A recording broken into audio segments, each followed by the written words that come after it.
The weird thing about these shows is the shows like Ancient Aliens and even the Skinwalker Ranch show. There's something about them that just kind of like doesn't do the subject any favors.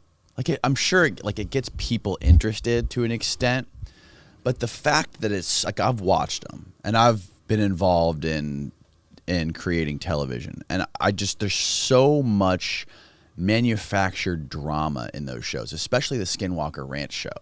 You know, there's so much that goes on with coordinating those people and setting up shoots. Like these things aren't just randomly happening while they happen to have a crew there. There's a lot of money that goes into producing these shows, and they have to be on schedule. They have to have things set up. Like I guarantee you they're setting up 99% of the things that are happening during that show. I'm not saying that none of those things have happened. Like I truly believe that. I mean, there's no way anybody could rationally explain the fucking cattle mutilations that have been happening on those ranches. Sure. Like these cows that have been meticulously cut with 0 drops of blood anywhere. And these like you said, they were stacked on top of each other. There's no blood.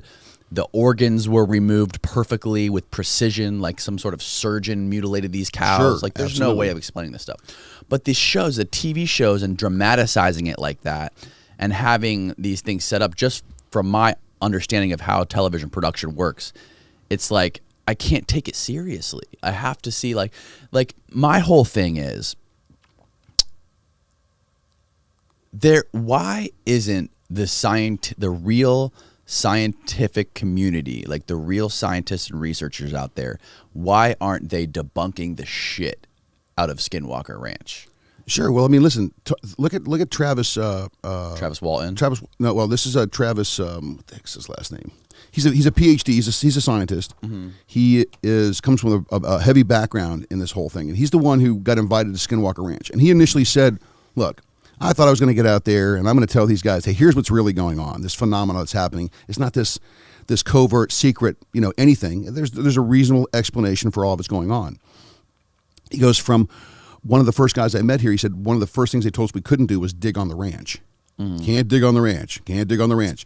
One of the hands that actually came up thought that's ridiculous. That's the most retarded thing I've ever heard in my life. And he goes, so he actually started. He went out and bought a bobcat and was doing some work on the ranch, and he was digging. Somehow, the top of his skin on his skull separated from the skull and the fatty material, and he ended up having to go into the hospital. And this just was the event from digging. Now, he didn't actually kept saying, oh, this isn't real. This was just something that, the doctors don't understand why this happened. So when Travis Parker came on the show, who's the scientist with the PhD, he started to look at this and said the only thing it could have done that was microwave energy. So it would have to be directed microwave energy. So he said, for me, that was odd because, again, where the hell is this energy coming from on the grounds here? So he goes, as we started to kind of monitor this energy, this fluctuation that was going on, we noticed that it was associated with the phenomena. So they brought in, additional scientists to come in. They were looking for a portal that was in one of the buildings. And what they brought in some thermal cameras so they could videotape this. And in the process of videotaping it, the front of the door turned it was like 20 degrees colder than the rest of the house. And this was kind of the first thing that took place that really got Travis's attention. Like, hey, we can't explain why it's 20 degrees colder. Even during the filming of this, they had a small orb that came into the picture, which, again, they're looking through a thermal camera. So he said, if that was a live animal, it would come out orange. This thing was blue indicating it was cold.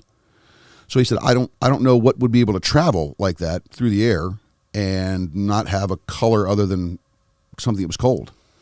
So as he began to get farther and farther into trying to debunk all these different theories that were going on, nothing more than more and more phenomena kept occurring. Between phones not working, batteries dying, every group they brought out there to run specific scientific tests encountered some sort of a problem that would not allow their equipment to work properly. They brought out a group of astrologers because they wanted to map the sky above this, what they're calling the triangle.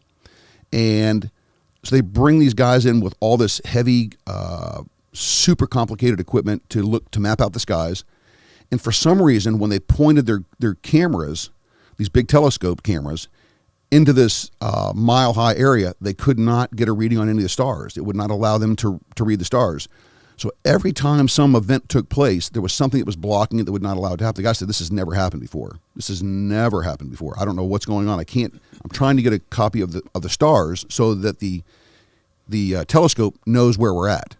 And it'll recognize all the different constellations and the different planets. I guess it takes me about 5 minutes to calibrate it.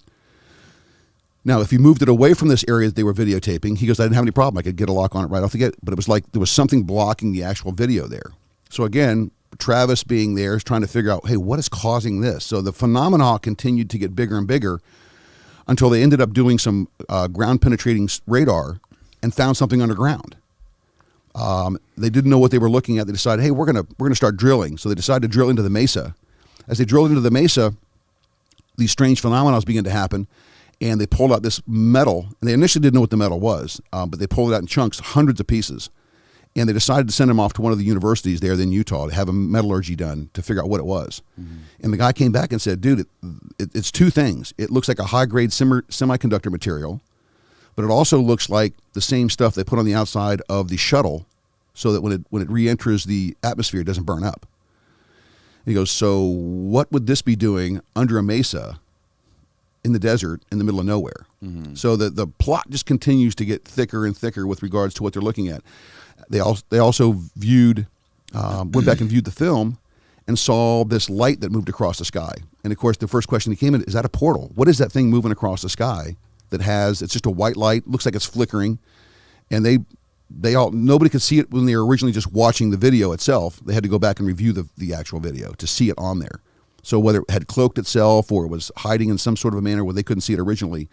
But these are all the events that are taking place on Skinwalker Ranch that continue to mystify everybody. When you go back and you look at the original group that owned the ranch were the Shermans, and then when Bigelow came into the picture, they worked on there for 20 years.